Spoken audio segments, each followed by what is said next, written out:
Gravação iniciada.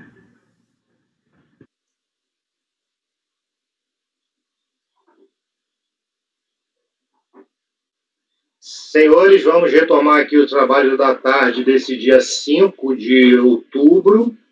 Julgamos já nesta sessão de julgamento os processos 27 a 46.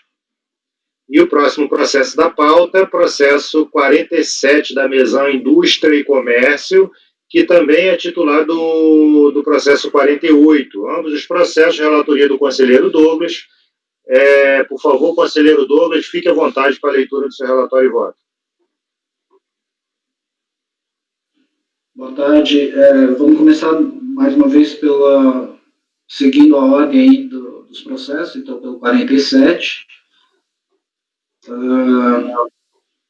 Recurso voluntário da decisão que julgou procedente o lançamento por descumprimento de obrigação acessória, mas relevou a multa em discussão referente ao período de apuração. Então, trata-se do auto de infração contra a empresa Epígrafe por infração ao disposto no artigo 32, inciso 4, parágrafo 5º da Lei 8212.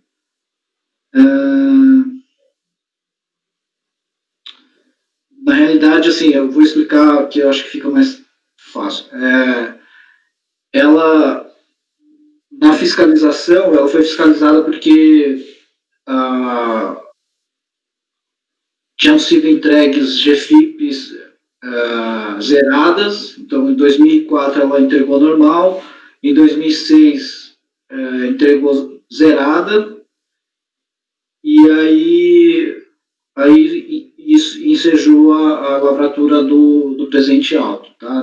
E antes até da lavratura, eles corrigiram, apresentaram uma nova GFIP, ainda em fase de fiscalização, mas foram autuados, tá? A decisão da DRJ houve por bem relevar a multa, mas manteve o auto por ter infringido entregue GFIP zerada, né? Dados não correspondentes. Dados não correspondentes, sim. Então, eu passo aqui ao voto já. E aí o que tem em discussão é essa questão, né? Que a multa já foi cancelada. Então, é essa questão da entrega aí. Da recorrente alega que desconhece os fatos verificados durante a ação fiscal. De acordo com a documentação apresentada, resta incontrovérsia nos autos que houve entrega de GFIP de forma tempestiva, conforme se denota do seguinte trecho da decisão recorrida. Aí, em que pese o contribuinte alegar desconhecimento dos fatos, inclusive da ação fiscal, juntando inclusive cópias das GFIPs, competência 11 de 2004 e 12 de 2004, entregues à época, folha 101 e 102, para justificar suas alegações, ressaltando que, conforme consta dos sistemas KINISA e GFIP Web, a empresa realmente entregou via internet, por meio de conectividade social e épocas próprias, 27 de 1 de 2005, GFIP, com todos os trabalhadores para as competências 11 de 2004, 12 de 2004, com código de recolhimento 115. Por outro lado, apesar da resignação da recorrente, também com base na documentação constante dos autos, foram apresentadas GFIPs retificadoras com dados zerados e, por isso, restou caracterizada a infração. Aí, nos termos do artigo 142, a questão de constatada a infração, o agente público tem o dever de lançar, sob pena de responsabilidade funcional. Aí, eu cito a legislação infringida, que fundamenta os autos, então é 32 de 8212, já mencionado, parágrafo 5º, inciso 4, parágrafo 5º, e RPS 225, inciso 4, parágrafo 4º. Aí, por ter infringido os dispositivos aplicados à recorrente, disposto nos artigos 284, inciso 2 e 373 da RPS. Valendo-se da faculdade no artigo 291, parágrafo 1º do Regulamento da Previdência, o recorrente corrigiu a falta até o termo do prazo para impugnação e, por ser primário não ter havido nenhuma circunstância agravante, teve a multa relevada pela decisão. Conforme delineado acima, a recorrente de fato infringiu a legislação que rege a Previdência Social e por isso foi penalizada, de modo que o presente auto deve ser mantido. Então, eu estou conhecendo o recurso, mas estou negando o provimento. Ok, senhores. Basicamente, o contribuinte não tem nada a pagar. A questão toda é se eventualmente fosse avaliada uma reincidência e tal. Alguém quer fazer alguma consideração? Daniel, como vota? Eu acompanho, presidente. Rodrigo? Também acompanho, presidente. Marita? Eu também, eu acompanho o voto relator, eu concordo também. Débora? Acompanho. Sávio? Acompanho. Marcelo?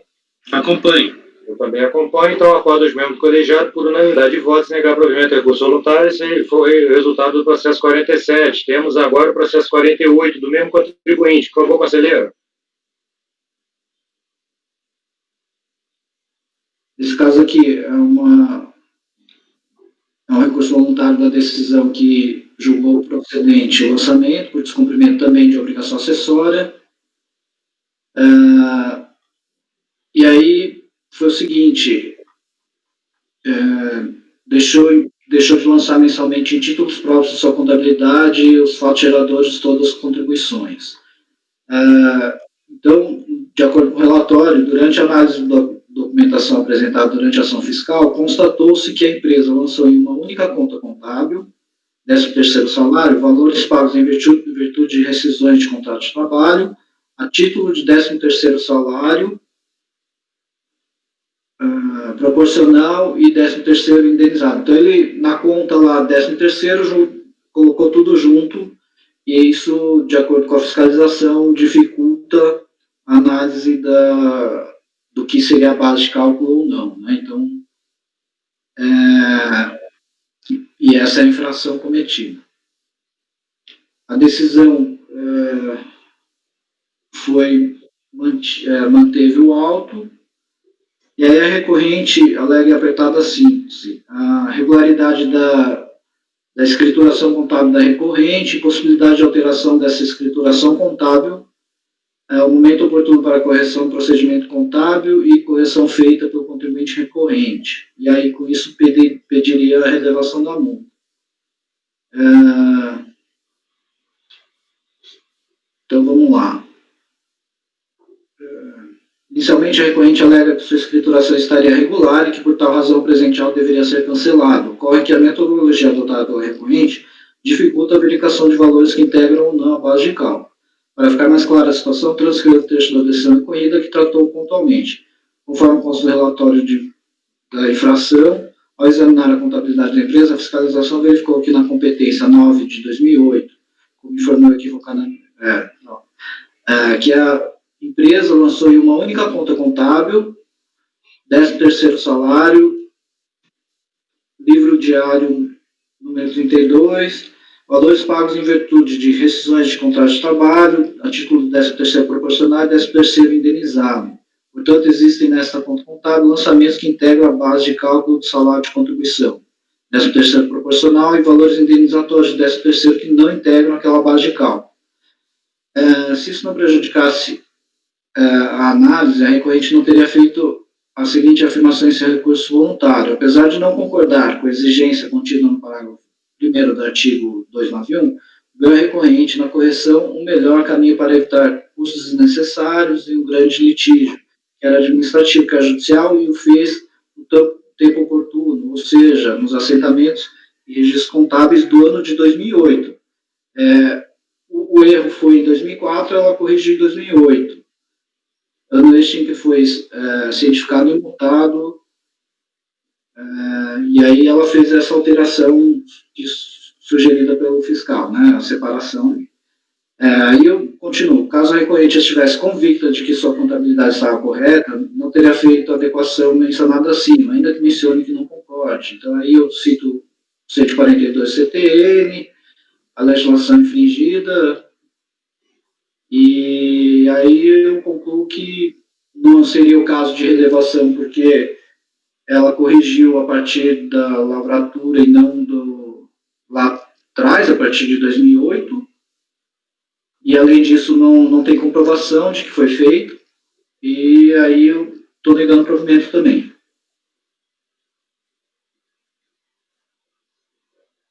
Eu fiquei com uma certa dúvida se o momento para corrigir, pode ser de 2008, depois da lavratura para frente. Porque a questão é contábil, né? O camarada já fechou, encerrou o exercício, não dá para ele ir lá e abrir e ele faz ajuste em resultado de exercícios futuros, né?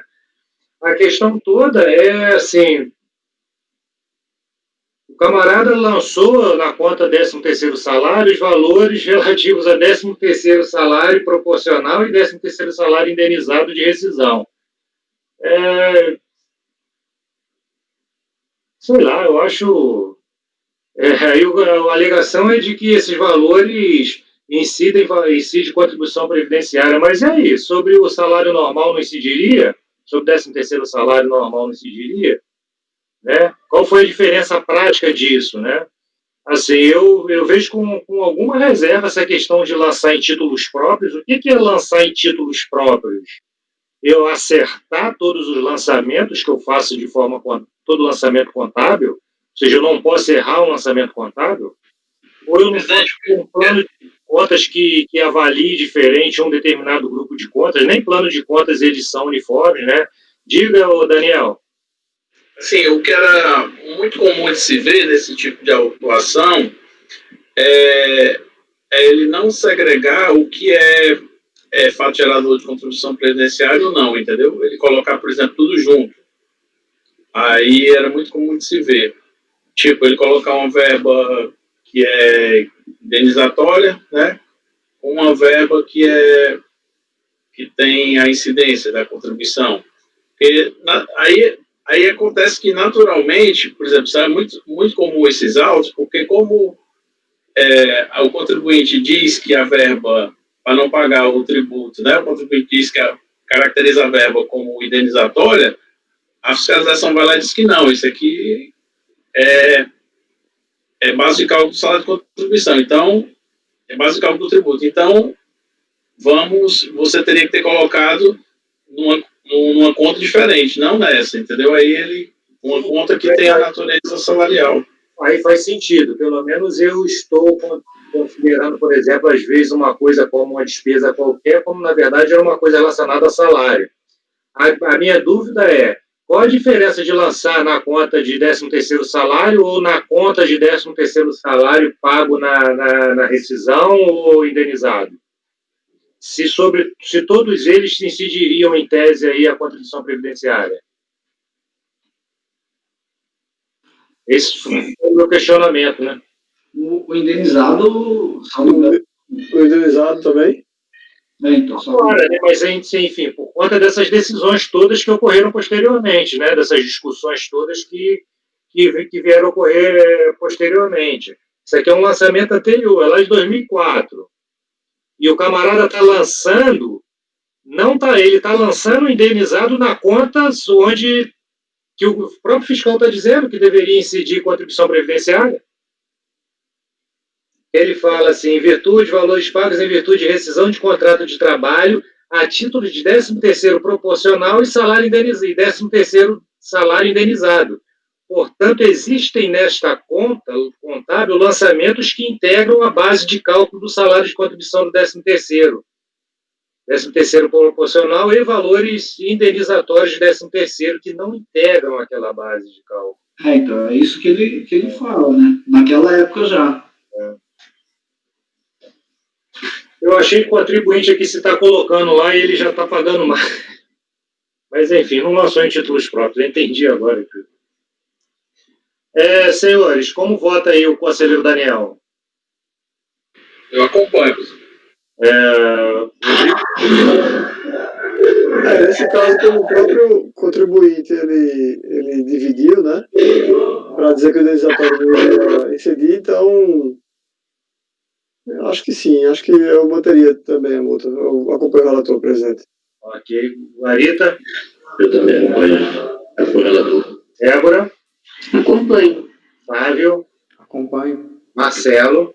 Acompanho. Ok, senhores. Então, eu também vou acompanhar o relator, mas assim, na letra fria da expressão aí, não lançou em títulos próprios, né, acabou pagando a mais, mas a gente teve aqueles casos anteriores que apresentavam a GFIP em desconformidade com as normas, acabando pagando até mais, a gente entendeu que havia a infração, né? Pelo menos parte de nós, porque o Rodrigo, por exemplo, era contrário, acho que o Sávio também. Mas Isso. então acorda os membros do colegiado por unanimidade de votos em negar provimento ao recurso voluntário. Processo seguinte, processo da relatora Débora Fófano, processo contribuinte município de Marabá, Câmara Municipal. Conselheira, por favor, fique à vontade.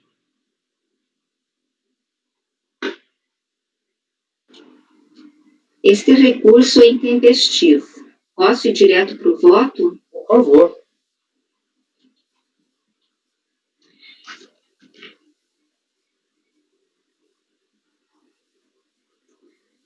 Então, eu vou só ler a parte do recurso voluntário. O contribuinte tomou ciência do acórdão, interpôs recurso voluntário, os mesmos argumentos, né? Deixa eu ver aqui.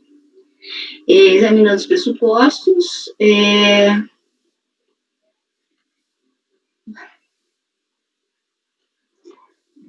na hipótese dos autos, a intimação da decisão de primeira instância ocorreu por via postal em 24 de nove de 2007, a R de folha 154, de modo que o prazo que obriga o artigo 33 começou a fluir no dia 25 de nove, dando-se em 24 de 10 de 2007.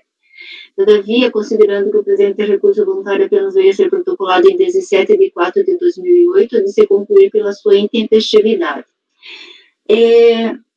Tem mais uma questão, porque essa aí, a autuação era da Câmara Municipal, foi feito lá em nome da Prefeitura, só que quem entrou com o recurso voluntário foi a Procuradoria da Câmara Municipal. A gente já teve uma discussão na sessão passada, os processos do Douglas, sobre, né, quem que era... Então, ainda teria essa questão, porque teria que ser a Prefeitura Municipal a entrar com o recurso, né? A questão toda aqui é que a gente nem está olhando quem apresentou o recurso, né? É intempestivo, né? Esse aí é intempestivo, né? Isso. Dependendo da situação, a gente voltaria àquela situação anterior que a gente acabou, eu acho que a gente acabou retornando o processo para a DRJ analisar, porque ela flexibilizou de alguma forma quem era o sujeito ativo, mas na hora de receber a impugnação foi categórica e dizer assim, não, só a prefeitura que poderia impugnar, né? Uhum. Fazer a impugnação. Mas ele é claramente intempestivo porque ele entrou com o recurso depois que ele recebeu aquela carta cobrança, como você pode observar ali nessas fontes que eu citei ali. Então, ele recebe a carta cobrança com a declaração lá de estar intempestivo, né, e ele entra com o recurso voluntário aí. Porque a ciência foi em 2007 e em abril de 2008 que ele faz o protocolo do recurso.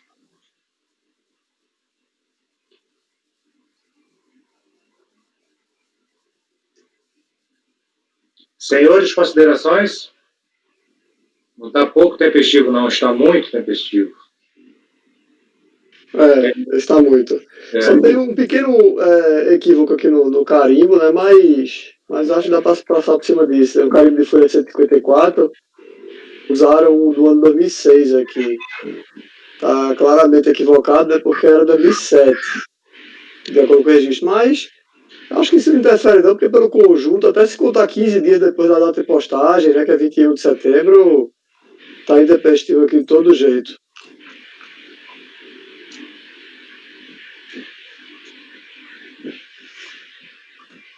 Enfim. Daniel, como vota? Eu acompanho, presidente. Eu também acompanho, presidente. Igor, Guarita. Eu acompanho a relatora, está muito intempestivo. Também acompanho, presidente. Sávio e Marcelo. Acompanho. Sávio, que eu não ouvi. Acompanho. Ok, eu também. Acordo os membros do colegiado por unanimidade de votos em não conhecer do recurso voluntário, em razão de sua intempestividade. Processo seguinte, processo do conselheiro Douglas. Planevale, incorporadora limitada. Conselheiro, por favor, fique à vontade.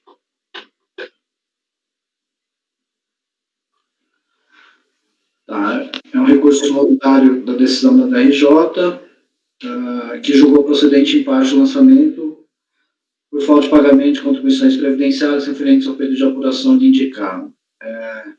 Então, o lançamento decorre de diferença de recolhimento de contribuições previdenciárias em razão da aplicação da alíquota menor relativa à contribuição para financiamento dos benefícios em razão da incapacidade laborativa, diferente de contribuição do empregador, contribuições patronais ou da empresa relativa ao empregado Joaquim Batista Visgueira Neto, diferentes contribuições previdenciárias, contribuições do empregador, e para financiamento de benefícios em razão da incapacidade laborativa relativas à mão de obra ferida, empregado em obra de construção civil, que consta ter sido executado sob a responsabilidade do contribuinte.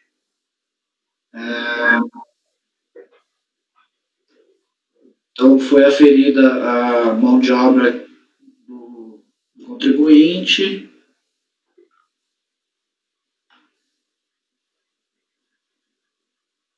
Vamos lá. Na impugnação, ele se insurgiu contra o arbitramento, sob o argumento de que teria sido motivado pela apresentação deficiente da escrita contábil.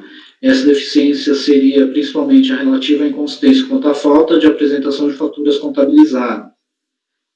Aduz que não teria sido intimado para apresentar os documentos, mas que, de qualquer forma, apresentava-os, agora com a impugnação. O procedimento fiscal não poderia prevalecer, pois constitui preterição do direito de defesa e que o arbitramento é medida extrema, só admissível depois de aberto prazo e não atendido, a apresentar a documentação exigida. Quanto à falta de escrituração do prolabore da sócia, afirma que a contribuinte deixou de escriturar as retiradas de prolabore pelo simples fato de que não se pagou tais retiradas e que o recolhimento das respectivas contribuições teria se dado em atendimento à exigência fiscal na ocasião, e que requerer a CMD. Ressalvo que o livro contábil relativo ao ano de 2007, encontra-se devidamente escriturado e está à disposição da fiscalização. Quanto à constatação da realização de serviços de mão de obra de construção civil, sem que conste trabalhadores especializados, pintura, instalação hidráulica e aplicação de gesso, tem de ser improcedente tal procedimento, na medida em que, numa construção civil, um trabalhador braçal, um pedreiro, ou mesmo um auxiliar, quando qualificado, pode executar e executa serviços nas áreas de gesso hidráulico e pintura, sem que estejam necessárias especificamente registrados com tais funções. Afirma que no item 26 do relatório fiscal, o editor teria atestado não contém qualquer irregularidade formal, que seria inaceitável a desconsideração da contabilidade na medida em que não foram encontrados lançamentos de pagamento de remunerações a pessoas físicas qualificadas, a execução de várias etapas da obra, que teria justificado o arbitramento. A decisão da DRJ, ela foi procedente em parte, foi refeito o cálculo, porque, segundo eles alegam, não tinham sido apresentadas notas de concretagem e com a impugnação ele apresentou algumas. Tá? Então, esse foi o ponto que foi favorável ao contribuinte.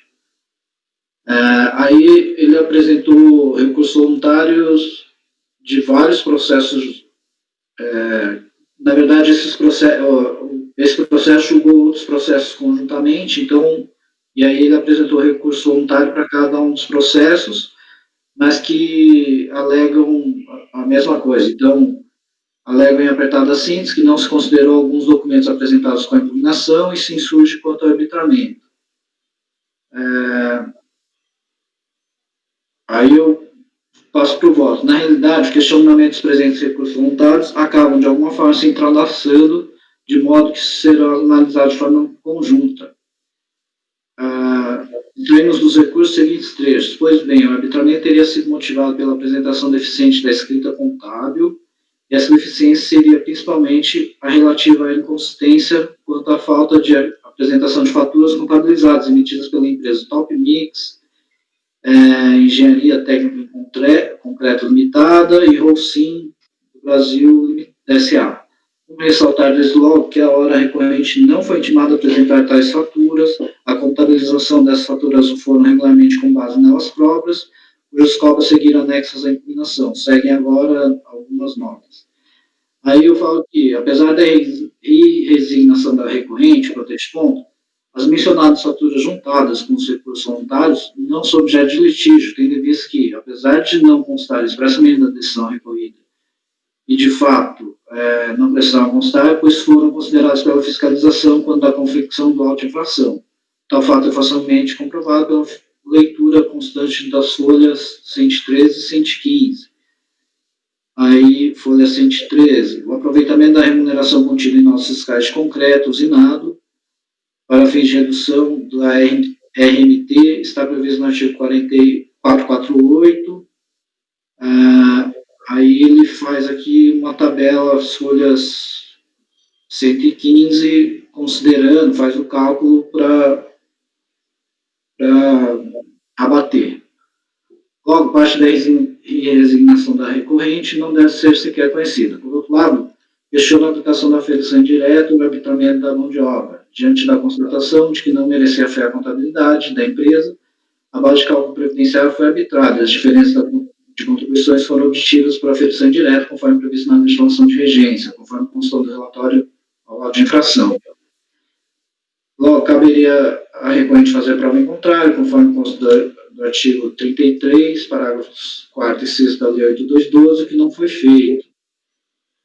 Aí diz ainda, apesar disso ter seu argumentos como os abaixo elencados, diz ainda o relatório fiscal que a empresa deixou de escriturar as retiradas para o labore da sócia Suzilane Aparecida Junqueira Diniz, referentes ao período de 2 de 2005 a 2 de 2006 na contabilidade. O relatório fiscal diz também que a empresa não apresentou o livro diário ou livro razão, porque optou pelo lucro presumido em 2007.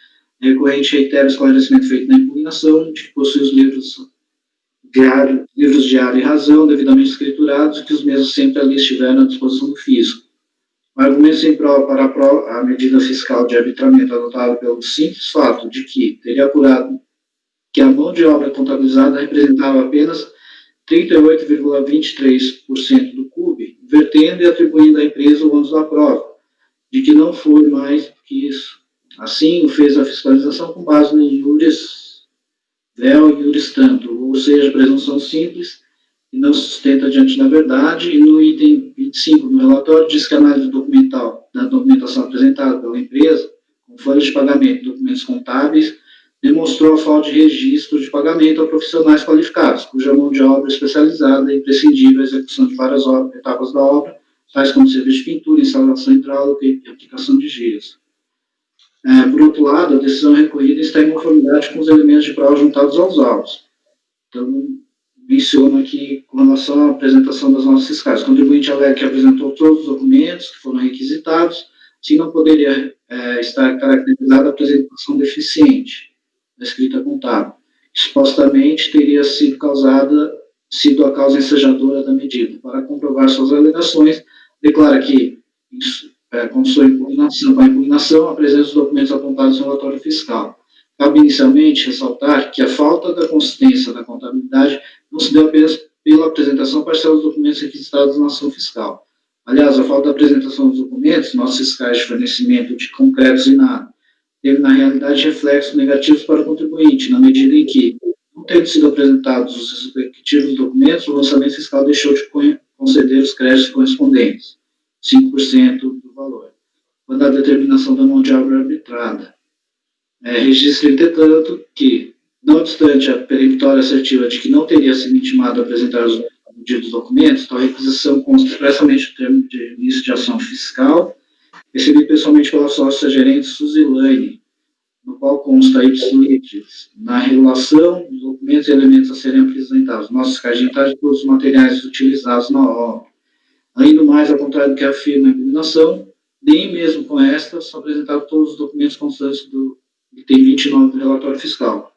A contabilização do prolabore, sobre a falta de contabilização do prolabore para a sócia, declara que deixou de fazer pelo simples fato de que não se pagou tais retiradas, mas que foram declarados por exigência fiscal quando a expedição da CND da respectiva obra de construção civil.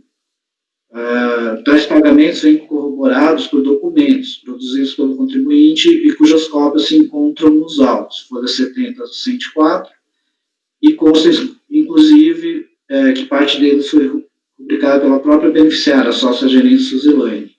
Então, consultados os arquivos informados pela Previdência Social, consta que, em relação ao período informado pela fiscalização, as últimas respectivas de EFIPs entregues, válidas hoje, portanto, informa o pagamento de prolabore. Então, por isso, não procede os argumentos da recorrente.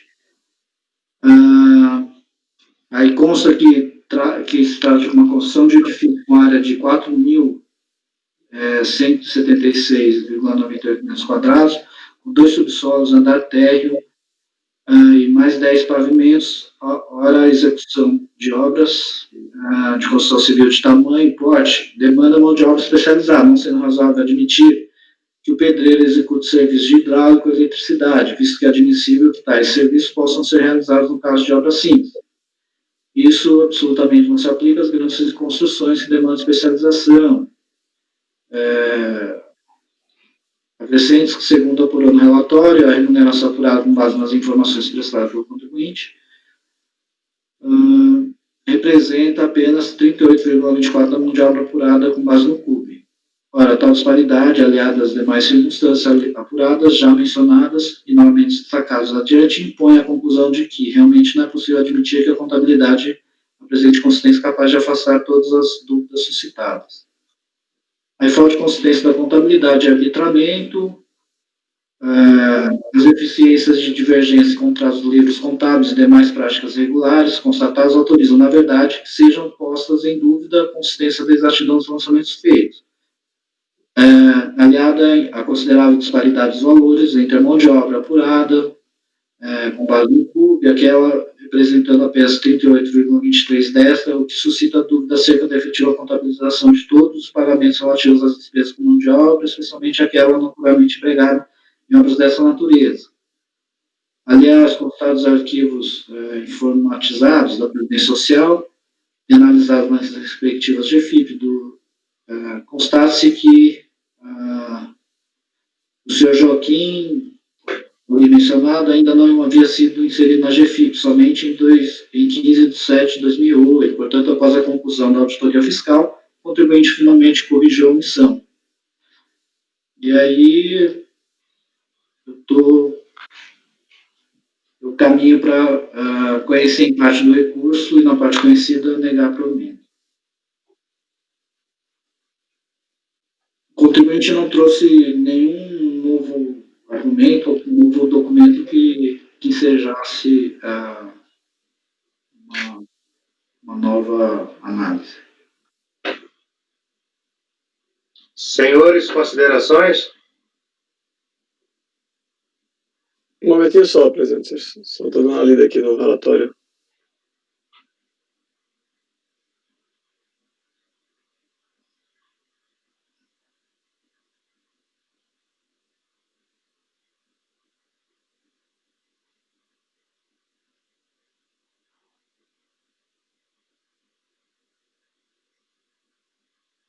Essa parte não conhecida, Douglas, é relacionada àquelas notas fiscais que foram utilizadas já, não é isso? Sim. Então, assim, me parece aqui que seria o caso de negar provimento, porque já foi utilizada, né? O contribuinte está falando assim, eu estou apresentando esse documento aqui, não é uma questão que ele simplesmente falou, não procede o teu argumento porque isso aqui o fiscal considerou. Tá. O que você acha? Sim. Poderia até falar assim, isso não faz parte do litígio, portanto não vou conhecer e tal, mas parece que abre o leque para uma... Acho que talvez seja necessidade nesse caso aqui. Tá bom. Senhor. Perfeito. Eu estava lendo só porque eu tenho um processo que também passa por questão de aferição indireta, escrituração contábil e tal, e eu cheguei numa outra conclusão, mas no caso de Douglas aqui, eu estou vendo aqui que ele disse que a escrituração contábil estava deficiente porque não registrou o valor da mão de obra, né, a contabilidade. Eu estava vendo que foi isso mesmo, né, a questão da mão de obra diretamente relacionada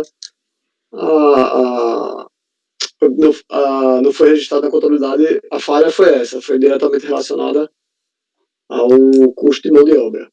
Então, para mim, ok. Alguém mais, senhores? Daniel, então, como vota? Conselheiro relator negando provimento ao recurso voluntário. Eu acompanho, presidente. Rodrigo. Também acompanho, presidente. Marita. Também acompanho. Débora. Acompanho. Sávio. Acompanho. Marcelo. Acompanho. Eu também acompanho o resultado do processo da Planevale Incorporadora, a qual os membros do colegiado, por unanimidade de votos, negar provimento ao recurso voluntário. Processo seguinte, conselheiro Rodrigo Amorim. São vários processos aqui da contribuinte Celco Engenharia, sendo que o primeiro é um recurso voluntário de ofício. É isso, Rodrigo? Isso, exato. O primeiro é o recurso voluntário de ofício, que é o principal, e os outros 6 são multas. Por favor, fique à vontade, conselheiro. Ok, vamos pela ordem, né, que é o do 51, que é o principal. O voto está relativamente grande, mas se eu conseguir me lembrar aqui de alguns detalhes, eu vou resumindo, mas eu lembro que eu marquei muita coisa aqui, né?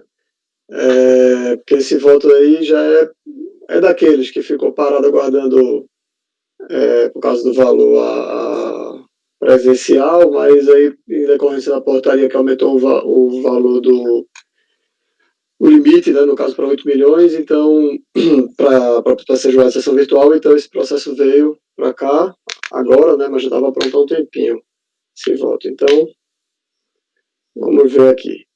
Nesse caso, recurso de ofício, recurso voluntário,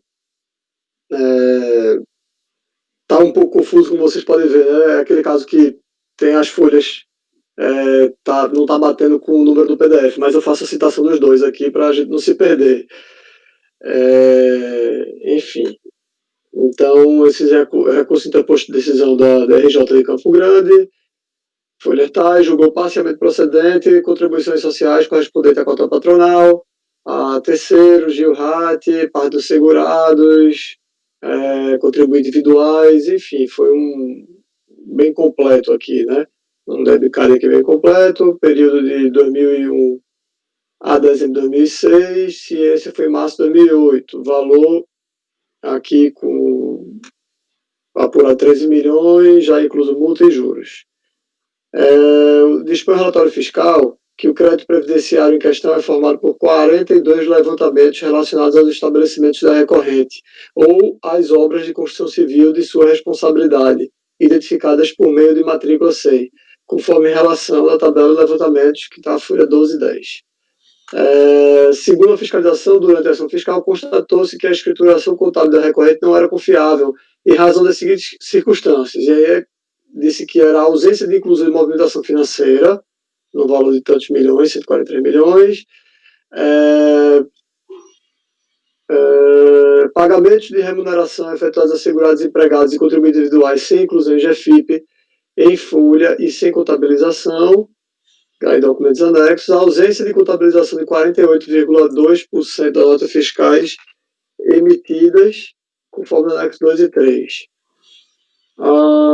Aqui sobre o tema, a autoridade fiscal explicou ainda que se viram por convicção certos pontos, que eu entro com mais detalhes no voto sobre alguns pontos.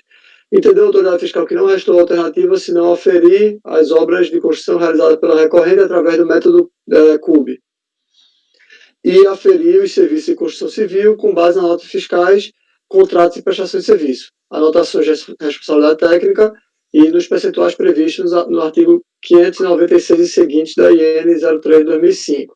Assim, as remunerações objeto do presente lançamento foram aferidas indiretamente. Dispõe ainda que a fiscalização emitiu avisos para regularização de obra para as edificações que tiveram a remuneração de seus segurados calculado pelo CUB. O valor das remunerações utilizadas para prestação de serviço aferido por arbitramento com base nas notas fiscais, ARTs e contratos foi objeto de levantamento AFI. Foi deduzido o montante das remunerações constantes de folha de pagamentos inerentes a cada serviço, bem como foram aproveitadas as remunerações de segurados e empregados das subempreiteiras contratadas, sendo apurada uma remuneração complementar sobre a qual foi calculado os créditos tributários. sobre a qual foi calculado.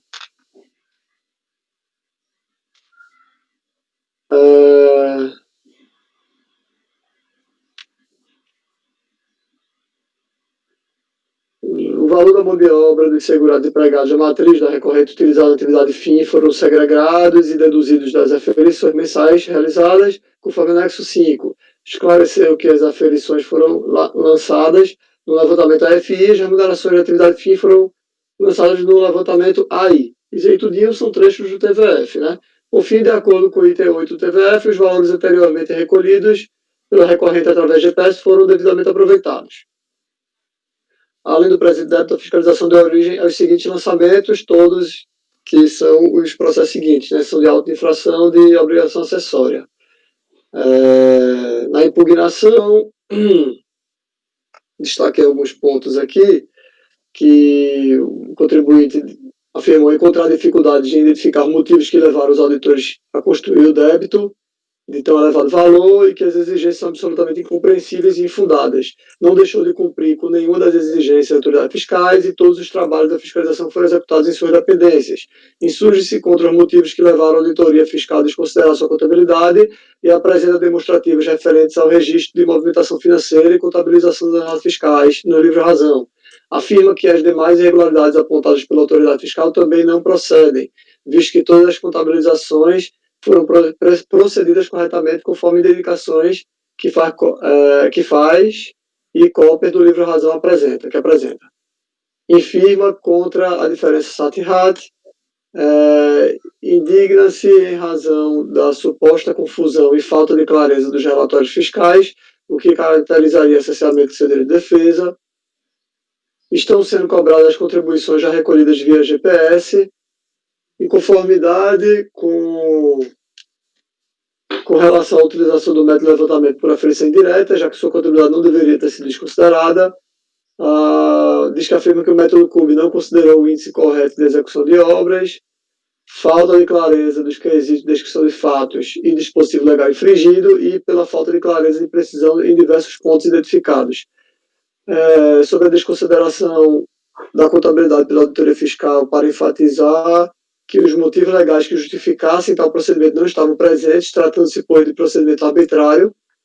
Discorda da aplicação da alíquota de 40% aplicada no cálculo, pois, em caso de manutenção pelo julgamento das medidas adotadas pela fiscalização, entende que o percentual deveria ser de 14%, conforme previsto no inciso 5º, artigo 605 da IN 3, por se tratar de obra de construção civil. Evoca novamente o cerceamento de direito de defesa. Não há motivos para aplicação do método de aferição indireta, porque apresentou todos os documentos necessários à elaboração do levantamento convencional, enfim, tem os pedidos. Posteriormente a essa apresentação da impugnação, recorrente apresentou nova petição requerendo o reconhecimento da decadência de parte dos débitos, no termo nosso vinculante número 8. A DRJ converteu o julgamento de diligência no intuito de esclarecer determinados pontos necessários para o deslinde do caso, acerca de dúvidas surgidas pelas constatações do contribuinte e quanto aos procedimentos adotados pela auditoria fiscal. Aqui são alguns pontos do resumo elaborado pela DRJ para compor, que eu compõe parte desse relatório, né? Aí foi o termo de diligência dele, que ele pediu o seguinte: identificar as folhas onde deveriam constar as descrições dos fatos geradores da base de cálculo para todos os levantamentos, identificar os documentos que fundamentaram a desconsideração da contabilidade, anexar cópias de amostragem de folhas dos livros diários para comprovar a discrepância entre os dois, verificar para cada matrícula 6 se houve lançamento de duplicidade, justificar os motivos para o aproveitamento de saldos e recolhimentos de determinada competência e estabelecimentos para outras competências, e estabelecimentos diversos, e comprovar que as referidas sobras aproveitadas não poderiam pertencer a outros fatos geradores. Enfim, foram alguns pontos que a própria DRJ identificou como falhos aqui. A autoridade julgadora fez um sumário dos documentos, nessas folhas que eu cito, que já estavam constados autos, né, para facilitar a compreensão, e em resposta à fiscalização apresentou o cumprimento de diligência fiscal, folhas tais, responder alguns quesitos, né? Apresenta por meio de tabela informações complementares sobre fatos geradores, transcreve fundamentação legal que autoriza a desconsideração da contabilidade, afirma que obteve provas do registro irreal da remuneração de segurados a serviço do interessado, além de ter constatado o registro de contabilidade a receita menor que o efetivamente ocorrido. A maior parte dos lançamentos omitidos em livros anteriores estão agora presentes, porém, esses livros não haviam sido disponibilizados pela empresa durante o período que atuaram em sua sede. Compara por meio de tabela os dados contidos nas declarações de DIPJ, alteradas após o encerramento da ação fiscal, enfim, né, que não houve levantamento de duplicidade, o contribuinte apresentou nova manifestação, ele basicamente reiterou algumas alegações na impugnação, não vou fazer essa leitura desses destaques não, porque estão mais ou menos a mesma coisa, sendo que a DRJ aqui julgou parcialmente procedente do lançamento. E aqui a emenda está um pouco grande, né, o voto também, mas no mérito ela entendeu por reconhecer a decadência das contribuições nas competências de janeiro de 2001 a novembro de 2002, mais a competência do 13º, né, de 2002, com base no artigo 173, inciso 1 do CTN. Além disso, observou duplicidade no lançamento relativo às obras de matrícula SEI, número final /77, né, final /74. Cancelado o crédito tributário no valor de R$10.500 principal, conformidade. Tá, isso aqui foi duplicidade, né? Aqui são as razões de duplicidade, né? Verificou que a fiscalização já havia considerado no levantamento LVR as bases de cálculos aferidas com base na área construída, assim fazendo uma conta inversa, a área da obra correspondente às remunerações consideradas no levantamento LVR era maior que a área considerada pela auditoria como construída, não havendo que se falar em um lançamento sobre remunerações de eventual área a regularizar. Objeto do levantamento AFI da matrícula número /77. Então foi cancelado esse valor e para outra obra, né, que foi do levantamento RCR, foi a mesma coisa, viu que teve uma certa duplicidade e cancelou o valor de R$5.059. O valor da multa do ato de obrigação principal irá variar conforme a fase que se encontra, porque ele fala da questão da retroatividade benigna, então diz que isso aí tem que ser liquidado no final, e foi elaborado discriminativo analítico do débito retificado, folhas tais. No mais, indeferido todos os demais pedidos reiterados pelo contribuinte. O recurso de ofício foi apresentado, né, porque o valor teve um grande valor que foi objeto de decadência, e o recurso voluntário que o contribuinte apresentou basicamente reiterou os argumentos de impugnação, rebatendo a deficiência da contabilidade pelo não registro de diversos itens listados pelos auditores fiscais e explanando demais argumentos.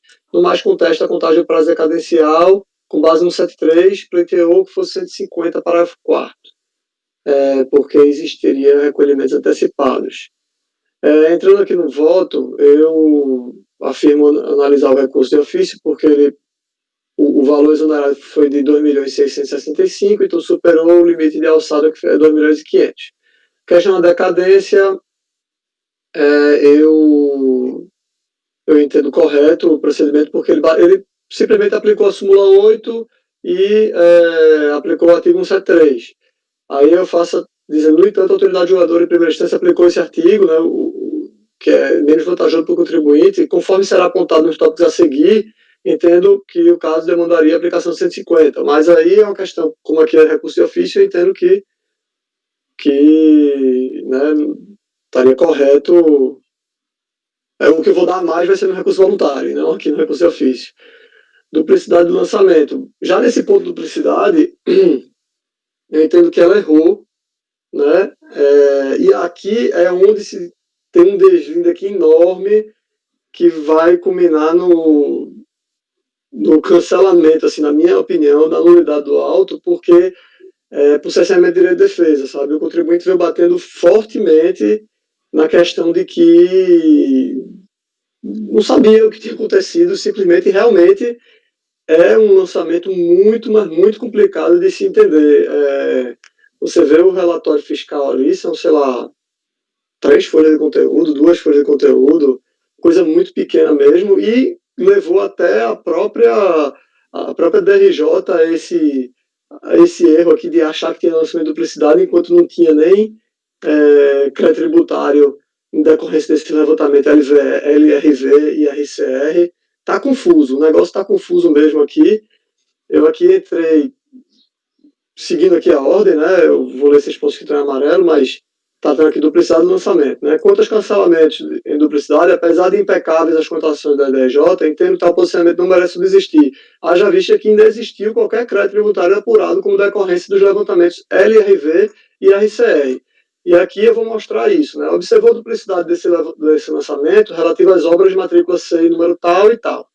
Aí mais para frente, percebe-se assim que a DRJ cancelou os seguintes créditos tributários: R$10.000, né, objeto de levantamento é AFI, em razão de já ter sido constituído dupliciado o levantamento LVR. E mesma coisa para o outro, né, porque estaria dupliciado com a RCR. Contudo, analisando os relatórios que compõem o lançamento, não verifiquei quaisquer crédito tributário lançado com base no levantamento LRV e RCR. E essa constatação é mais facilmente observada através do DSD. E ali no DSD eu vou mostrar que a gente vê todos os levantamentos, são 42, então a gente é muita folha, mas assim, a gente vê pelo resumo lá que não tem nenhum CNPJ, nem matriz filial, nenhum SEI, nenhum nada que veio o crédito tributário originário desse levantamento LVR e RCR. Então eu grifei até aqui, né? Não foi encontrado qualquer valor oriundo dos referidos levantamentos em nenhum estabelecimento e em qualquer competência. Não há qualquer duplicidade desse levantamento, não originaram quaisquer crédito de lançamento em desfavor do contribuinte, esse levantamento LVR e RCR, e esse ponto aqui não está de azul, né? Esse ponto denota como o lançamento e a apuração crédito tributário foram confusas, a ponto de não sabermos o que compõe a base de cálculo que originou o crédito tributário lavrado. E essa constatação acima reforça o sentimento desse conselheiro relator de que o lançamento e a apuração do crédito tributário foram demasiadamente confusos, capaz de fazer a DRJ apontar uma eventual duplicidade quando sequer há crédito tributário apurado no base do levantamento LRV e RCR, conforme atesta o demonstrativo, né, sintético, o qual informa que as matrículas apenas tiveram crédito tributário apurado em decorrência do levantamento AFI. E conforme, enfim, aqui eu termino esse tópico do recurso de ofício, salvo o melhor juízo. Restabelecimento das parcelas acima não trará qualquer efeito prático nesse caso, pois, como será melhor detalhado nos tópicos a seguir, resta evidente a existência essencialmente de defesa do contribuinte, situação que atinge todo o crédito tributário lançado. E aqui eu parto, né? O primeiro tópico aqui do recurso voluntário é decadência, eu entendo por aplicar o 150, parágrafo 4º, né? Cito a súmula 99, a questão da rubrica, né? Qualquer pagamento atrai a contagem de prosa condencial e tal. Então, eu entendo que estão decaídas todas as competências até fevereiro de 2003, inclusive, posto que o recorrente apenas tomou ciência do lançamento em 6 de março de 2008, conforme a RD Folha 1206, e no tópico entrando nas nulidades, e aí onde está um pouquinho grande, pessoal, mas eu demorei muito fazendo esse voto porque realmente foi um negócio meio confuso, mas vou lá para a parte grifada, né? Conforme elencado no relatório, o contribuinte alega a nulidade da notificação fiscal de lançamento de débito por cessamento de defesa. Dentre as diversas questões, aponta o seguinte: dificuldade de compreensão do lançamento em razão da existência de diversas planilhas, relatórios analíticos e sintéticos, ausência de descrição de fatos geradores e da base de cálculo das obrigações tributárias, falta de comprovação documental das infrações imputadas ao recorrente, limitando-se à fiscalização das alegações genéricas de fato supostamente praticadas.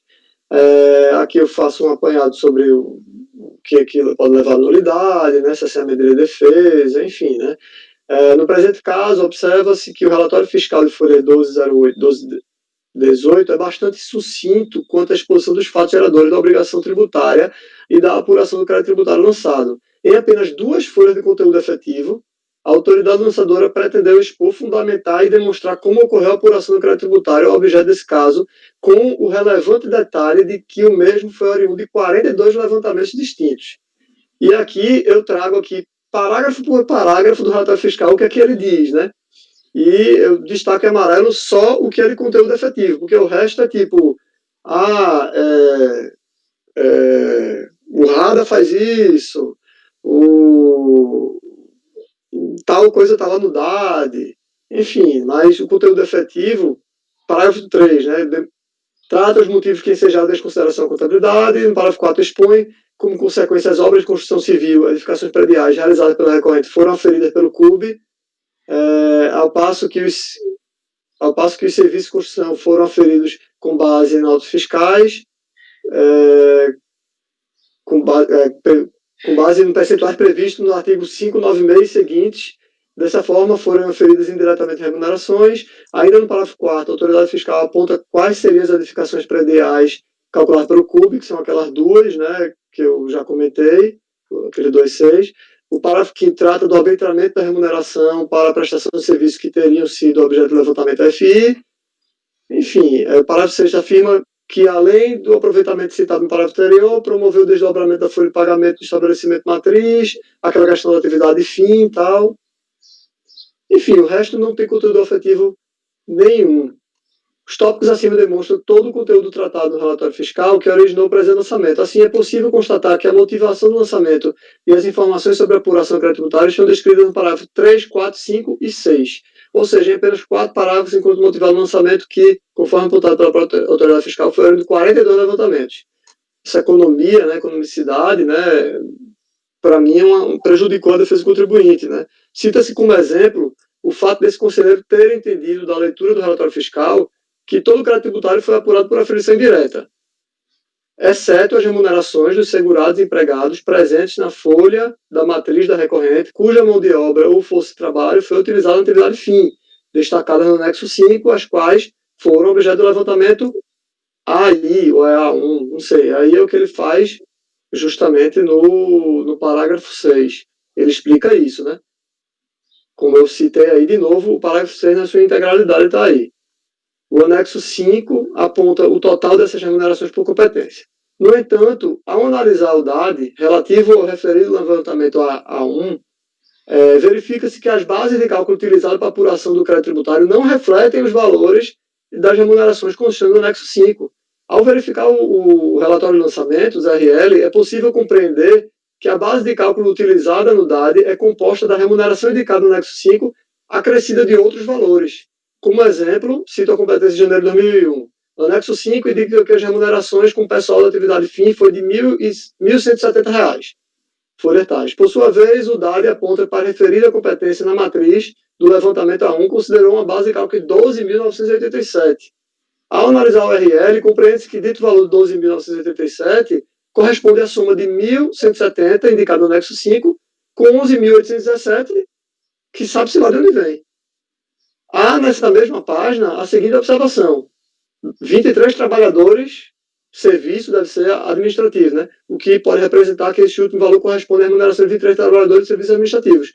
No entanto, não há no relatório fiscal ou em qualquer outro documento da NFD qualquer linha ou menção ao fato de que o presente lançamento envolveu a apuração de contribuição previdenciária com base no método de batimento folha, GFIP e GPS. Não tem. Ele fala de arbitramento, contabilidade e segue o jogo. A única coisa que ele fala que está cobrando aqui é daquela questão da atividade de fim, no anexo 5 lá, aqueles valores.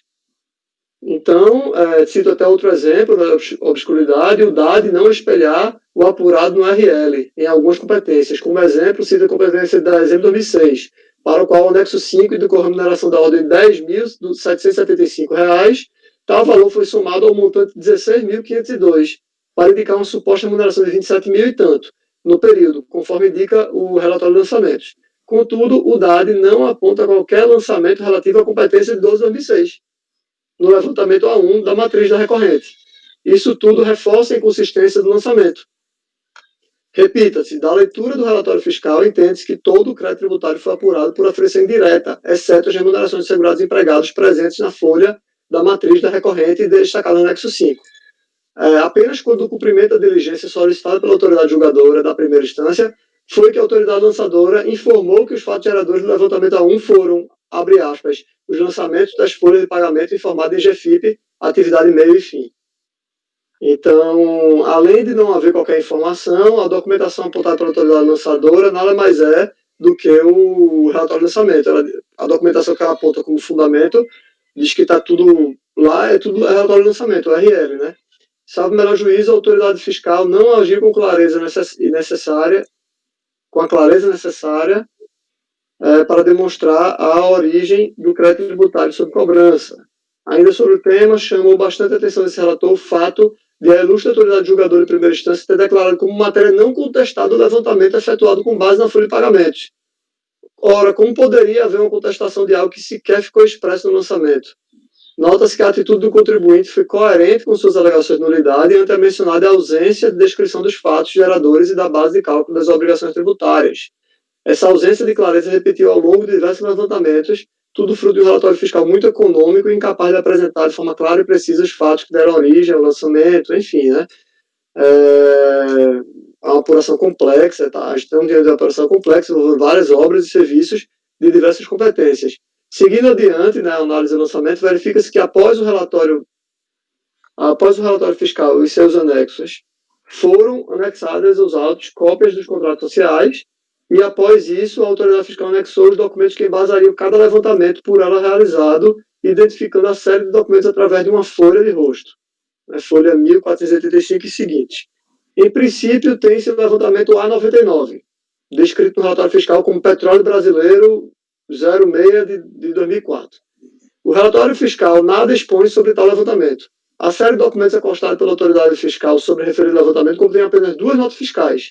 O DARE aponta que a base de cálculo considerada nesse período para tal levantamento foi de 12.872. Já o RL, por sua vez, informa que tal base de cálculo é resultado da soma desse valor de 12.597 com 274.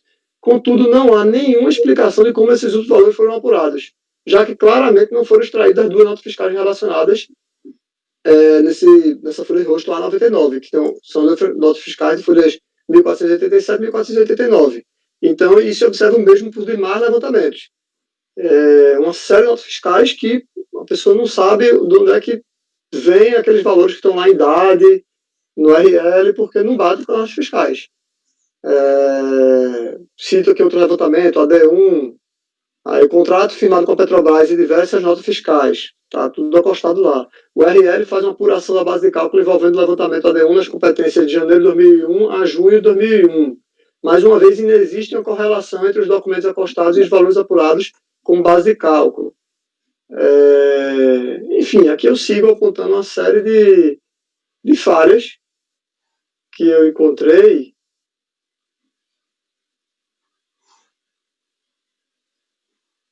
que mostram que persistiu essa questão dos demais levantamentos, objeto da NFD.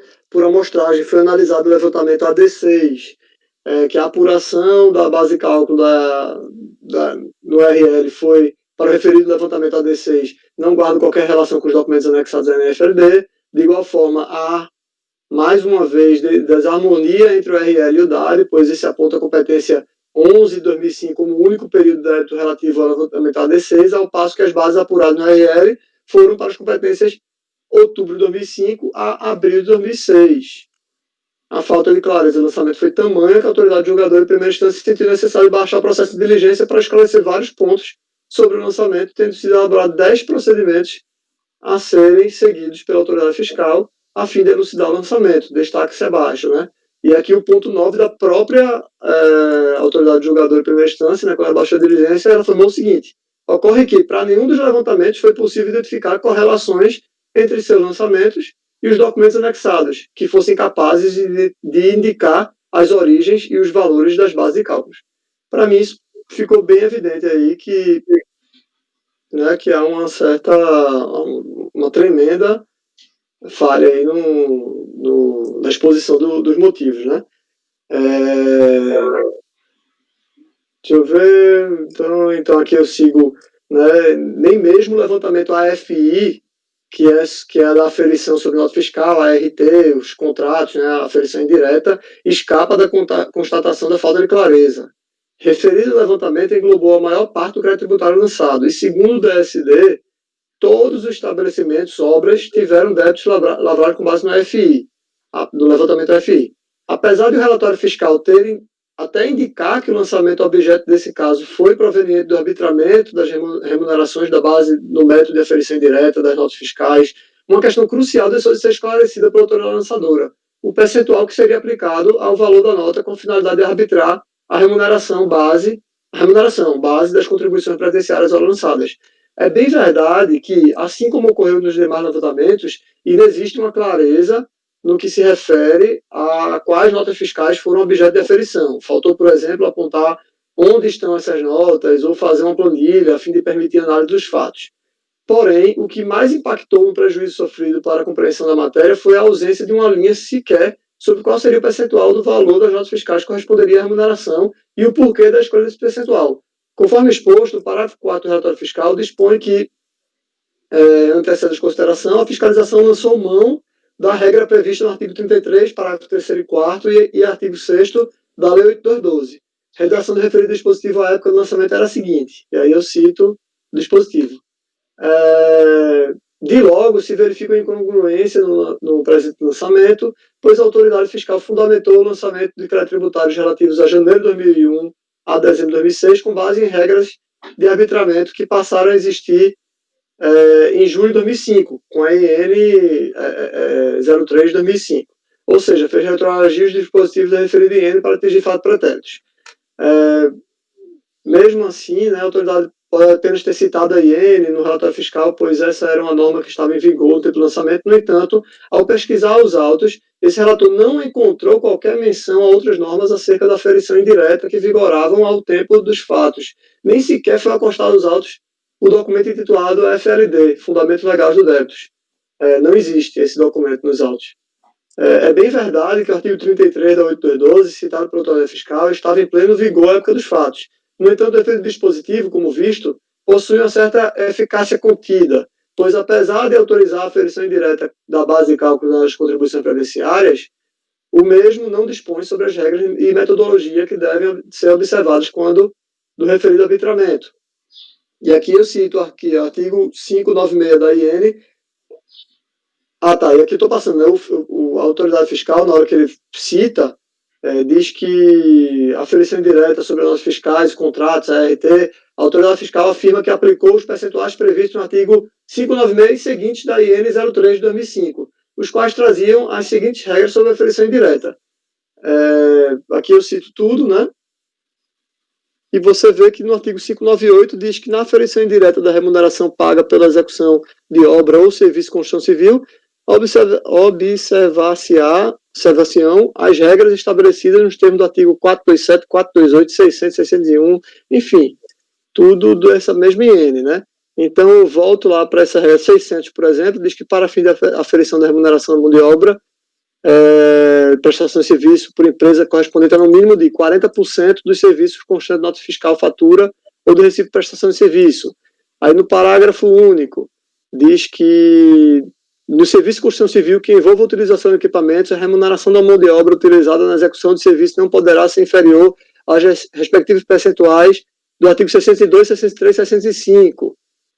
Aí, indo para esses artigos 62, 63 e 65, indo direto para o 65, na prestação de serviço de construção civil abaixo relacionados, havendo ou não previsão contratual de utilização de equipamento próprio de terceiros, o valor da remuneração da mão de obra utilizada na execução de serviço não poderá ser inferior ao percentual respectivamente estabelecido para cada um desses serviços, aplicado sobre o valor bruto da nota fiscal, fatura ou recibo de prestação de serviço. E aqui tem o item 5, demais serviços realizados com utilização de equipamentos, exceto manuais, desde que inerentes à prestação de serviços, 14%. Assim, isso só foi para demonstrar que existe uma série de percentuais também, sabe?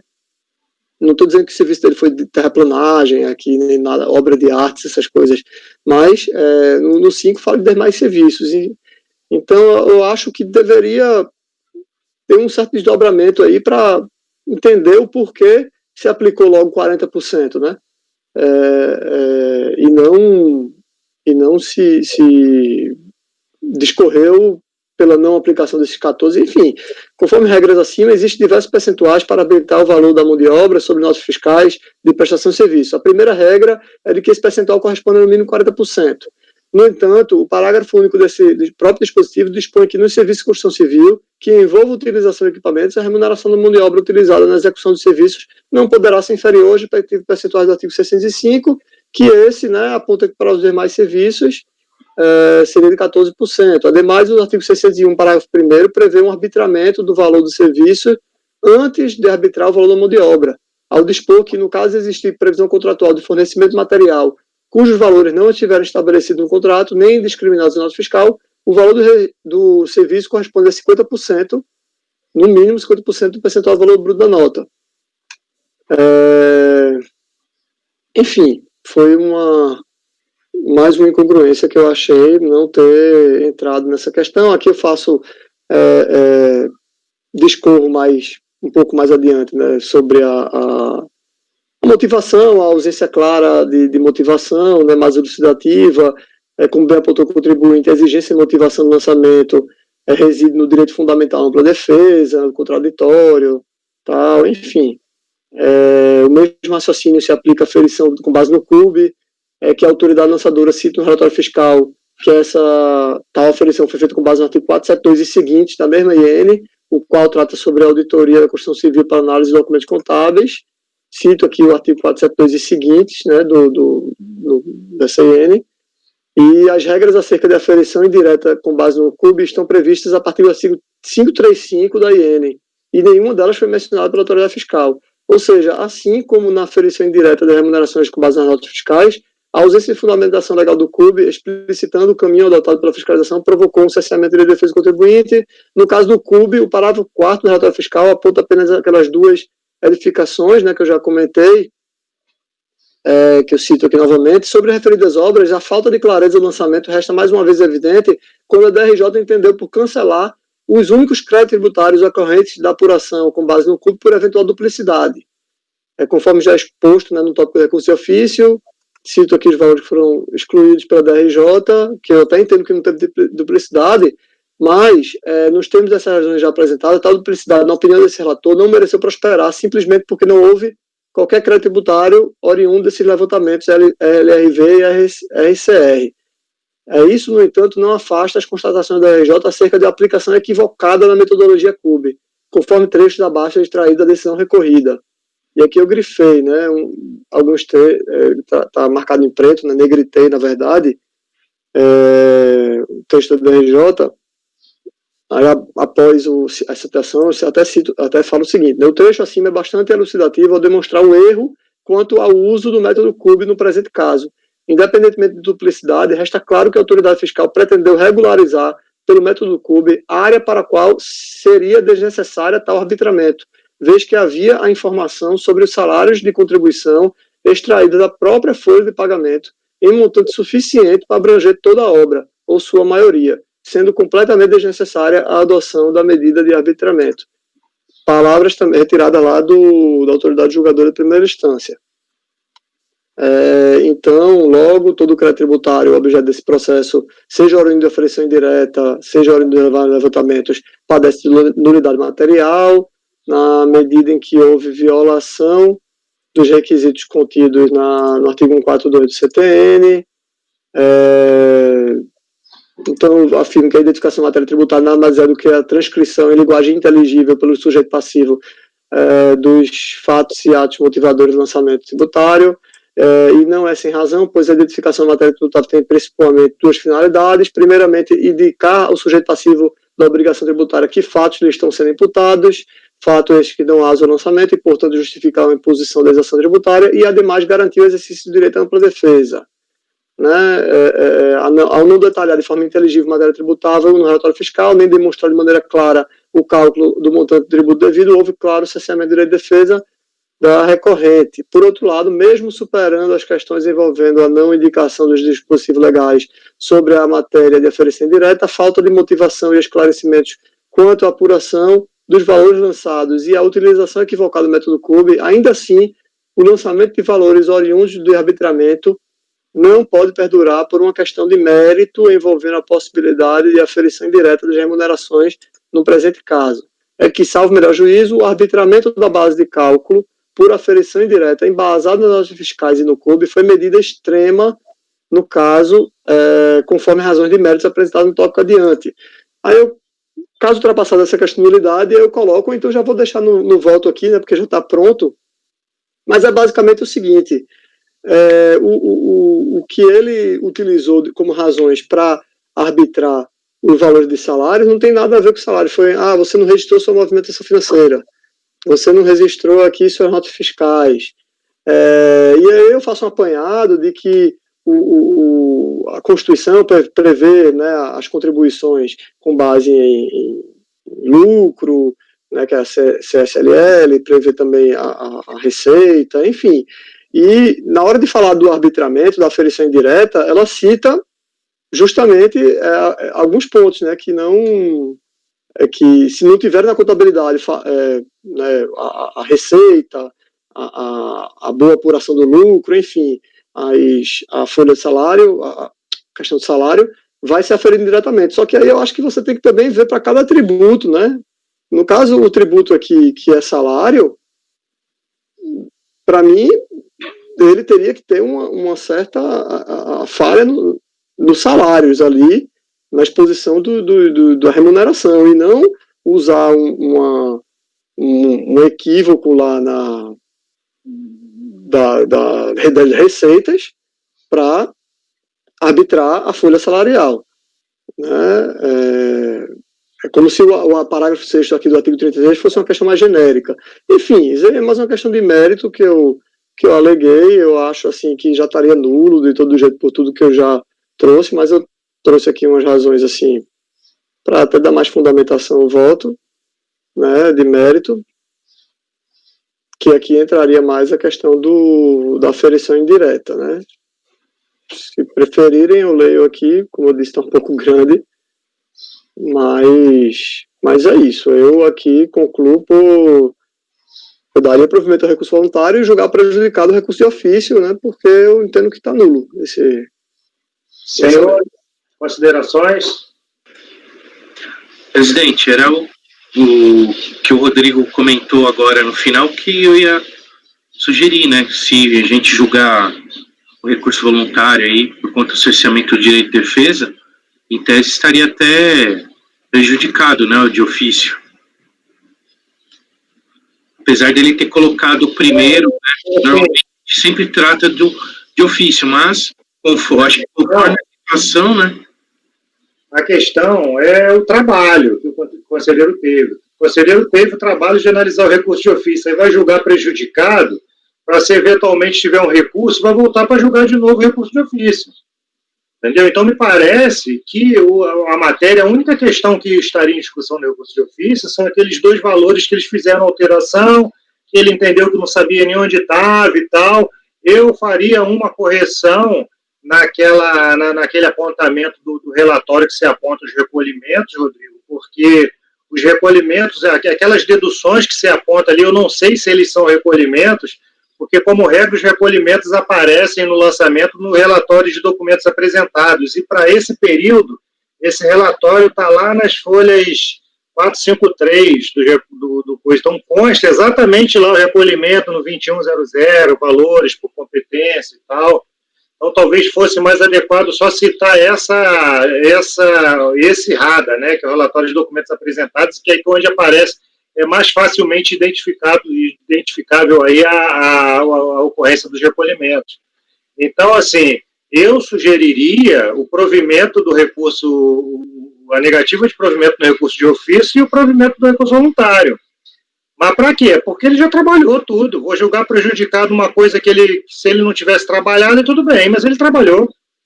Ele julgou o processo todo, submeteu todo aqui ao colegiado, demonstrando por que ele considera diferente.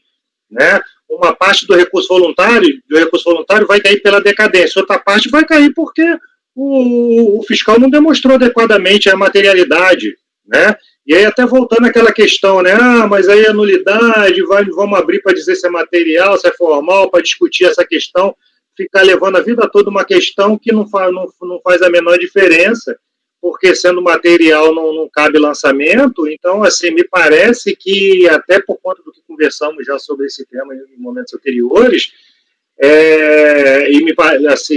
eu concordo com o Rodrigo, né, o relatório está a própria DRJ teve dificuldade, a própria unidade teve dificuldade para tentar explicar um pouquinho esse lançamento.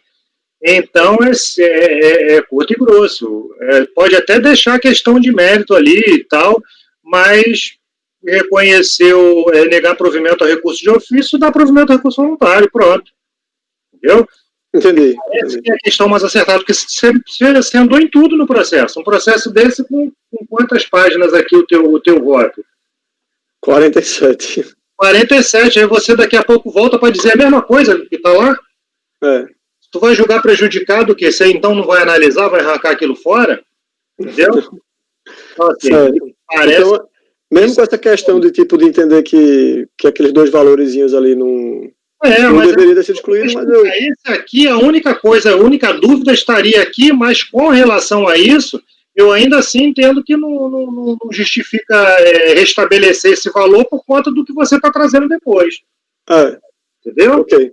E aí pronto, faz esse link, concatena tudo e acaba, pelo menos você tratou tudo, não vai pegar um processo desse de novo para daqui a 2 anos você se debruçar sobre ele de novo, ou um outro conselheiro qualquer, se eventualmente você não estiver na turma, ou foi distribuído para outro conselheiro, né? Entendi. Senhores, podemos ter o voto, então? Só uma dúvida, presidente. Você comentou alguma coisa de Velrada e tudo mais. Sim. Seria em que ponto você comentou isso? Esses recolhimentos estavam no RADA e tal? Você comentou isso... Lá quando você analisa o recurso de ofício, você cita umas deduções por período. Ah, tá. Você bota umas telas apontando lá no relatório de alguma coisa aqui. Deixa eu ver o nome do relatório, que eu já não lembro. Você bota aqui, ó. Conforme relatório discriminativo de débito, demonstra que nas competências 12 a 2 de 2002 a 2 de 2003 houve recolhimento antecipado. Aí você bota e destaca aqui as deduções. Na verdade, recolhimentos estão claramente evidenciados no RADA, que está lá, como eu falei, para esse período de 12 de 2002, está em folhas 453 do quadradinho lá, do PDF. Aí tem recolhimento 12, tem recolhimento 13, 1, 2, tem recolhimento 3, 4, 5, enfim. Ok. Ok? Perfeito. Então, senhores, podemos ir ao voto. Como vota o conselheiro Daniel, conselheiro relator, dando provimento ao recurso voluntário e negando provimento ao recurso de ofício. Eu acompanho. Guarita. Presidente, eu acompanho sim. Conselheiro Douglas. Acompanho, presidente. Débora. Acompanho. Sávio. Acompanho. Marcelo. Parabéns pela análise aí, e eu acompanho. É isso aí, merece. Obrigado. Obrigado. Acompanha o conselheiro relator e o resultado desse processo, o item 51, fica. Acordo os membros do colegiado por unanimidade de votos em negar provimento ao recurso de ofício e também por unanimidade em dar provimento ao recurso voluntário. O processo seguinte, Rodrigo.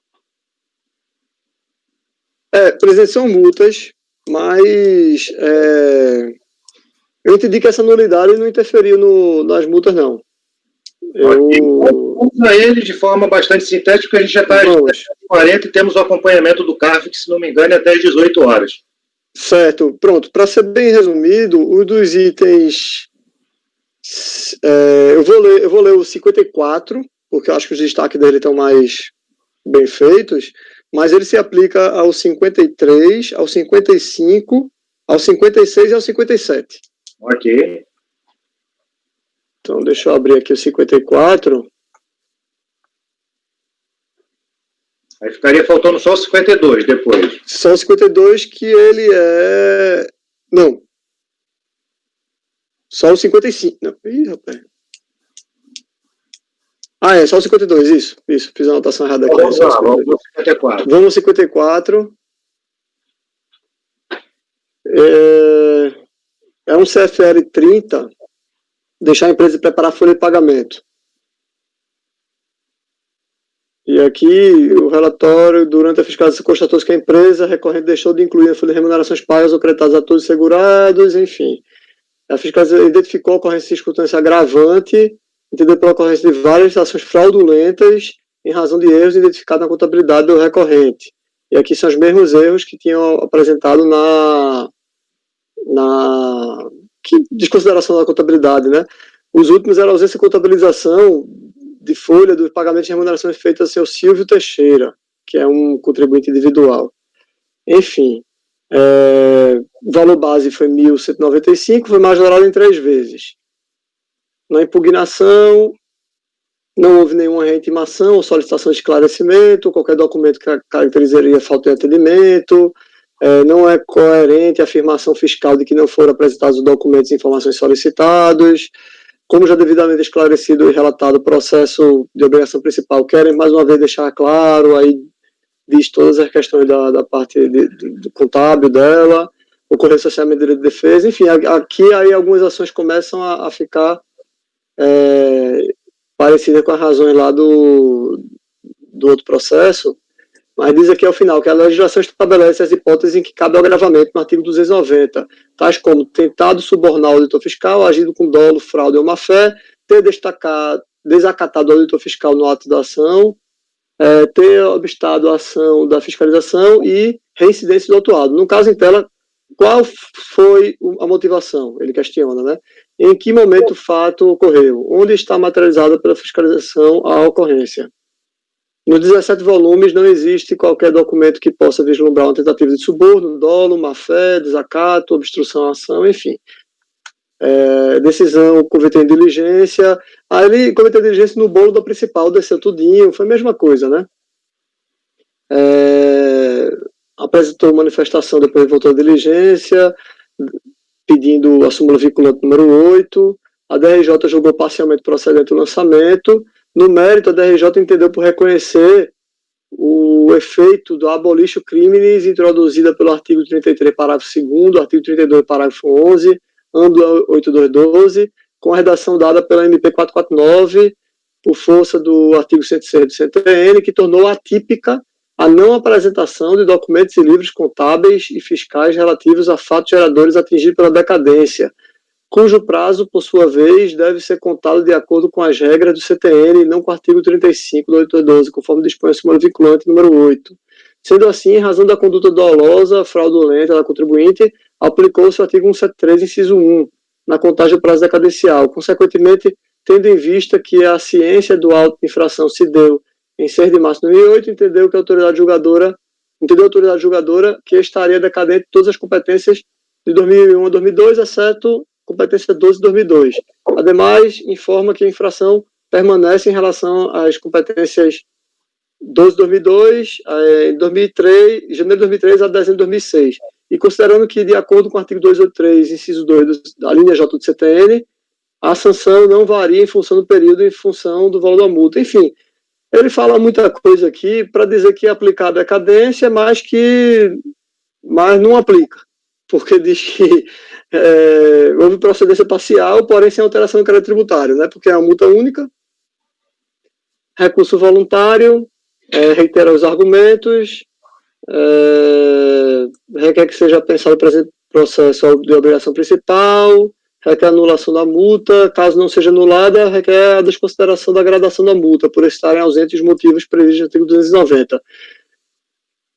Eu afirmo que, sobre a nulidade, ele pega a nulidade em razão da ausência de descrição de informações relevantes. Reafirma as razões expostas na peça impugnatória no sentido de que não há qualquer registro de alguma intimação fiscal que não tenha sido atendida, nem qualquer recusa, dolo, sonegação, enfim. No presente caso, é possível observar no relatório de infração, folhas 4, que houve exposição clara da circunstância que levou à aplicação da multa. Foi pontuado nesse documento que a multa foi aplicada em razão da ausência de inclusão em folha de pagamento da integralidade da remuneração paga aos segurados empregados e contribuintes individuais a serviço recorrente.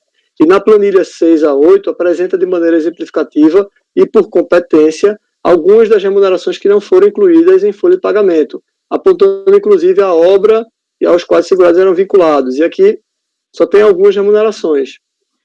Mas, no que se refere à majoração da multa, o mesmo relatório de infração, no item 4, listou quais foram as irregularidades. E aqui, a mesma questão do que levou ao arbitramento, né? Mesmos pontos. Foi perfeitamente identificada a conduta, então não há que se falar em cessamento de direito de defesa.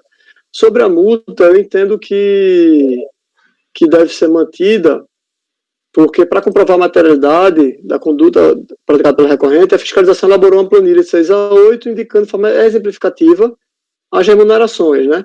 Então, considerando a materialidade da infração praticada, para afastar a incidência, deveria a recorrente comprovar que inseriu as remunerações apontadas pela fiscalização em sua folha de pagamento, o que não foi feito.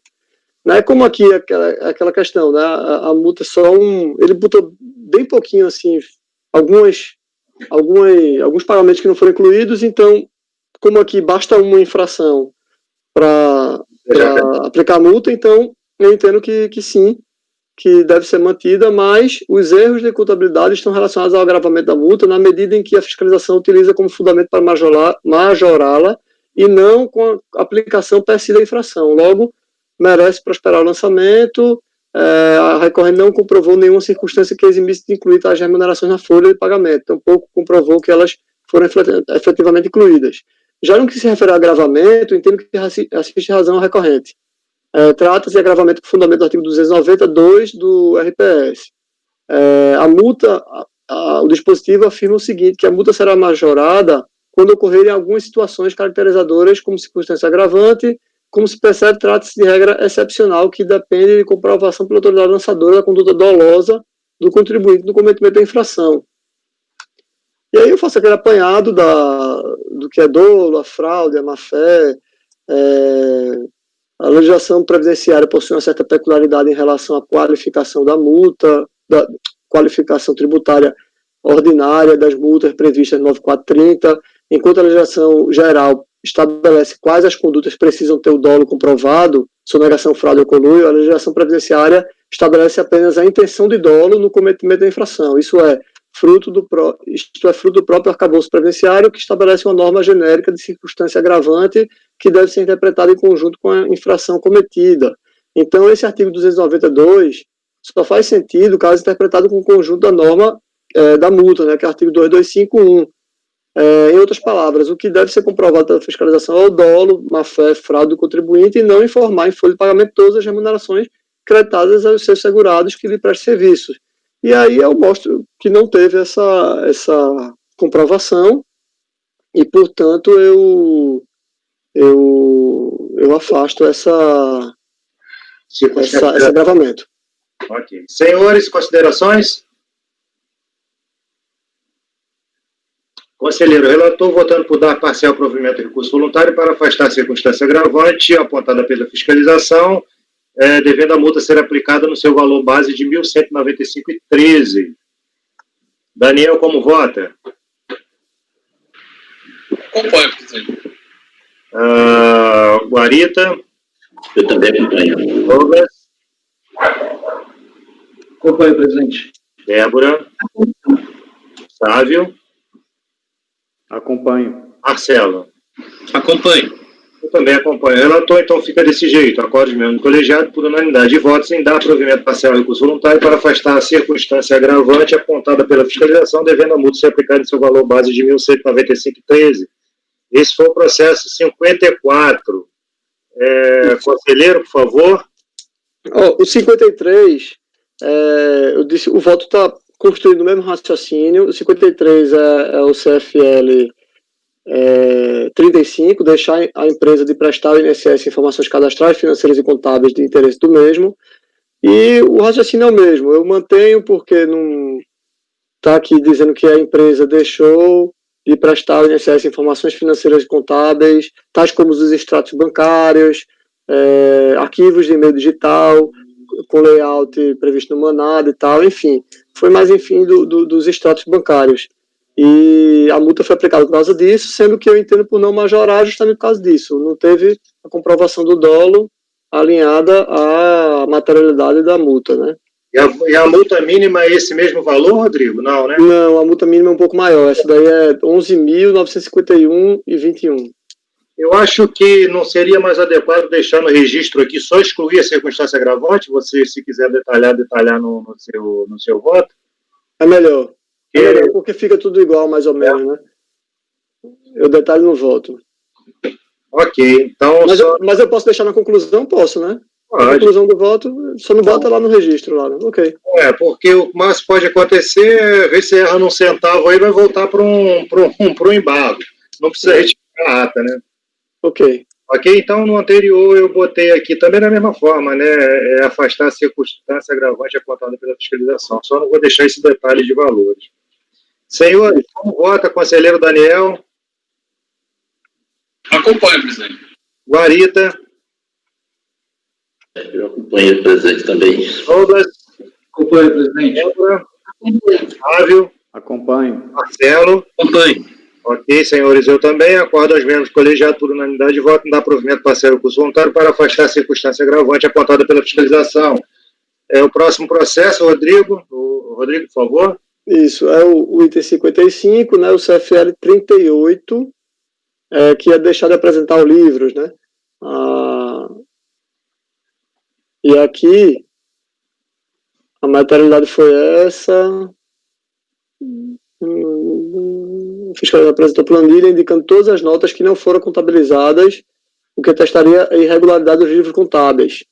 Ou seja, aquela questão, ele não contabilizou as notas, então estaria no CFL deixar de apresentar qualquer documento ou livro relacionado com as contribuições sociais, ou apresentar documento ou livro que não atenda às formalidades legais exigíveis. Então ele pegou que não atenda que não tinha omissão e informação diversa da realidade ou que omita a informação verdadeira. Então o fundamento foi esse, de que não tinha registrado algumas notas fiscais de prestação de serviço e, portanto, mantenho a multa, sendo que não coloca a circunstância agravante, pelo mesmo motivo.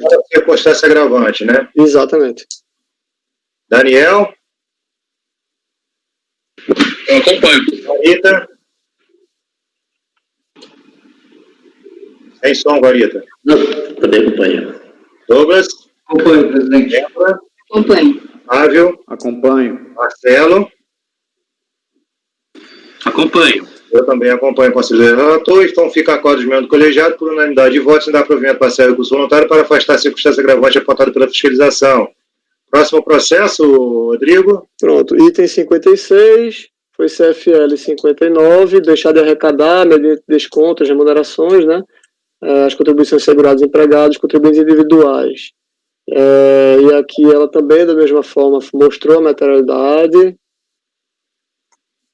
E agravou mais uma vez. E agravou. Ele aponta, são os lançamentos daquele que eu disse que era o contribuinte individual, que ela realmente não teve nenhum. Então ela mostrou para todo esse Silvio Teixeira aí, ninguém fez a retenção dele. Então mostrou que realmente não fez e agravou, e eu estou dizendo que não teve o dolo aqui na comprovação do dolo. Ok, senhores. Daniel. Acompanho. Guarita. Eu também acompanho. Acompanho, presidente. Acompanho. Flávio. Acompanho. Marcelo. Acompanho. Eu também, 56, fica um acordo de membro colegiado por unanimidade de voto dar provimento parcial ao recurso voluntário para afastar a circunstância agravante apontada pela fiscalização. Próximo processo.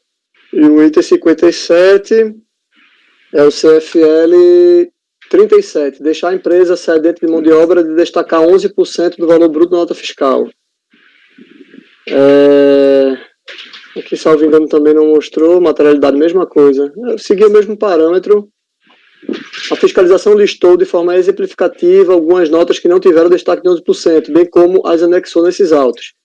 Foi nesse 7 a 39. E aí tá, ele cita as folhas, a data da...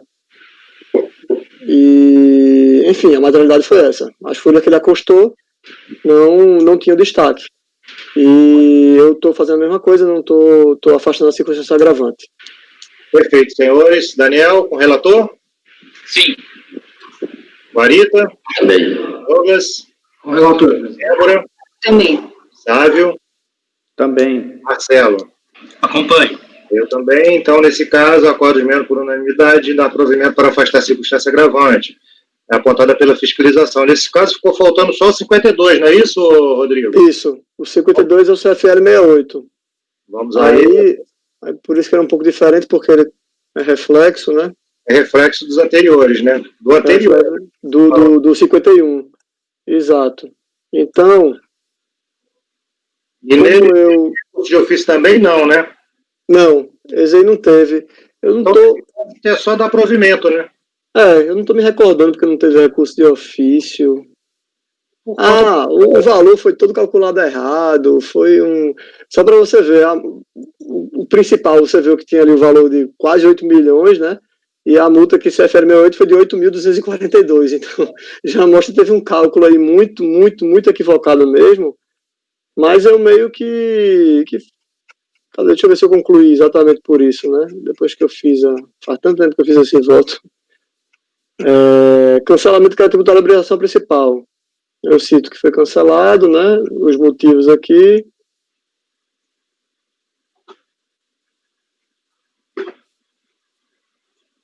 Sendo assim, seja pelo fato de existir crédito tributário da obrigação principal, de inexistir crédito tributário da obrigação principal sobre fatos geradores sobre os quais foi aplicada a CFL 68, se não existe a obrigação principal, não há como imputar a ausência de fatos geradores de EFIP, seja pelo fato de que houve declaração de fatos geradores de EFIP, o que esbarraria a aplicação da multa CFL 68, ou ainda pelo fato de que o lançamento objeto do processo principal foi integralmente anulado, entendendo que deve ser cancelado o presente processo que envolve multa CFL 68.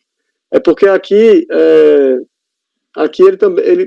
ele meio que coloca valores que foi, tipo assim, valor declarado em GFIP no levantamento, valor declarado em GFIP. Então, se foi tudo declarado em GFIP, não tem multa. Enfim, mais uma incongruência que seguiu, eu faço essa construção também do próprio lançamento, que também esse foi incongruente. Mas eu concluo por isso, já que lá foi cancelado, eu entendo aqui para cancelar também. Perfeito. Senhores, Daniel, como vota? Eu acompanho, presidente. Guarita? Também acompanho. Douglas? Acompanho, presidente. Débora? Acompanho. Flávio? Acompanho. Marcelo? Acompanho. Então, esse é o resultado final do processo 52, que eu também acompanho as conclusões do relator, e assim acordo os membros do colegiado por unanimidade de votos em dar provimento ao recurso voluntário. Senhores, com isso, a gente encerra a nossa pauta de julgamento do dia 5/10, e com louvor aí, parabenizando a todos aí para a gente concluir com sucesso aí o nosso trabalho de hoje. Eu vou pedir à servidora Patrícia, que nos acompanha pelo CARF, para encerrar a gravação nesse momento. Ok, presidente.